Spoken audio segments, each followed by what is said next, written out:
domaine de ce petit traité de Djili lors d'une conférence donnée à Berkeley en 1994.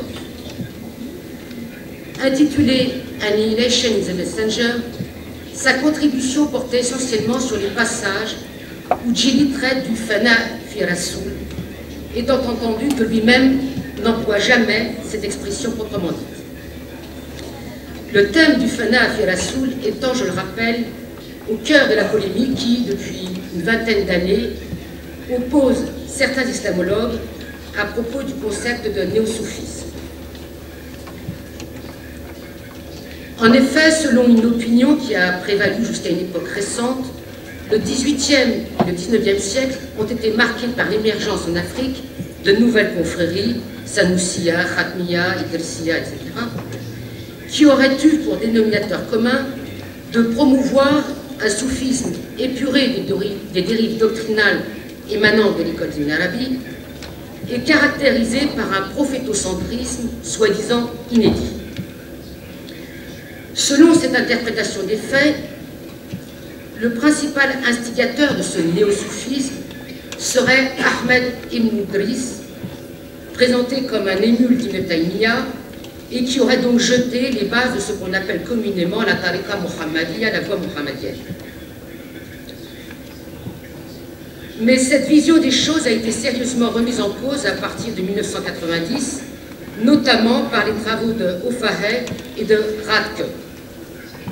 Le premier, Ofahe, a publié une monographie consacrée à Ahmed ibn Idriss, où il brosse un portrait bien différent du maître marocain, celui d'un mourchid qui n'a jamais songé à fonder une tariqa à proprement parler et qui se bornait à la tarbiya, l'éducation de ses disciples, et dont l'enseignement, fondé comme il se doit sur l'ittiba' al-Nabi, porte nettement l'empreinte d'Ibn Arabi.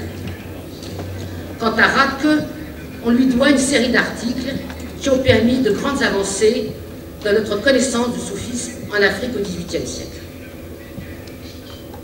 Que ce soufisme soit fortement axé sur la figure du prophète, cela ne fait guère de doute, et du reste, Radke lui-même en convient. Ceci étant, la notion de tariqa muhammadiya est attestée à une époque bien antérieure à celle d'Ibn Idriss. Elle apparaît en effet dans un traité de mystique datant du 7e siècle de l'Hégire, le Suluk Wasir ilallah de Imad ad-Din al-Wasiti, auquel Éric Geoffroy a consacré une longue étude. Fils d'un Shia Rifa'i, affilié par la suite à la Chadiliya, Imad ad-Din rejoint finalement le petit cercle des disciples d'Ibn Taymiya, auquel il voue une admiration sans borne. C'est donc un personnage ambigu qui dénonce, à l'instar de son maître, la doctrine akbarienne de la Wahdat al-Wujud, mais n'hésite pas en revanche à citer le Khatm al-Awliya de Tirmizi. En tout état de cause, on constate que certains des principes qui fondent sa conception de la voie muhammadienne ne sont pas sans rappeler ceux qui sous-tendent la doctrine du fana fi rasoul telle que la développeront Ibn Idriss et ses successeurs. L'auteur du Suluk ne se borne pas en effet à prôner la plus stricte conformation à la sunna, au modèle prophétique. Il recommande également aux novices de pratiquer le ta'alluq, le rattachement à la présence spirituelle, ruhaniya, de l'envoyé de Dieu, jusqu'à ce qu'il soit en mesure de visualiser cette présence continuellement. Or, le terme de ta'alluq qu'emploie al-Wasiti pour désigner ce mode de rattachement au prophète est celui-là même, nous le verrons, qu'emploie Djili dans un contexte similaire dans le Cap Kaoussen. Qui plus est, c'est également ce même terme de ta'alluq que retient un auteur beaucoup plus tardif, Mohamed al-Samman, qui fut l'un des maîtres d'Ahmed Tijani, dans un traité intitulé Al-Futuhat al-Ilahiyya fi tawajjuhat al-Ruhiyya lil-Hadrat al-Muhammadiyya. Le texte des Futuhat al-Ilahiyya s'articule autour de 3 brefs chapitres.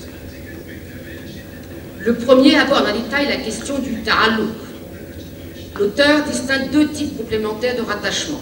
Le rattachement formel, souri, qui consiste en une pleine et entière conformation au modèle prophétique, et le rattachement subtil, marnawi, qui consiste à visualiser la forme corporelle du prophète et à méditer en permanence sur sa perfection.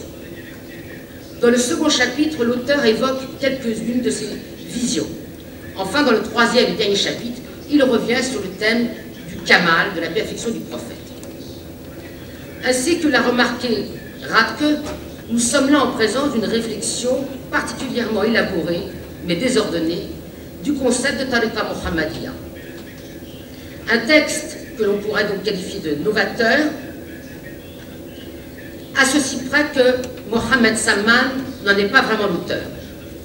En effet, sur les 3 chapitres de ce traité, seul le second, celui qui relate les visions, peut lui être attribué. Tout le reste est emprunté ad litteram au Qaqawsen de Jili.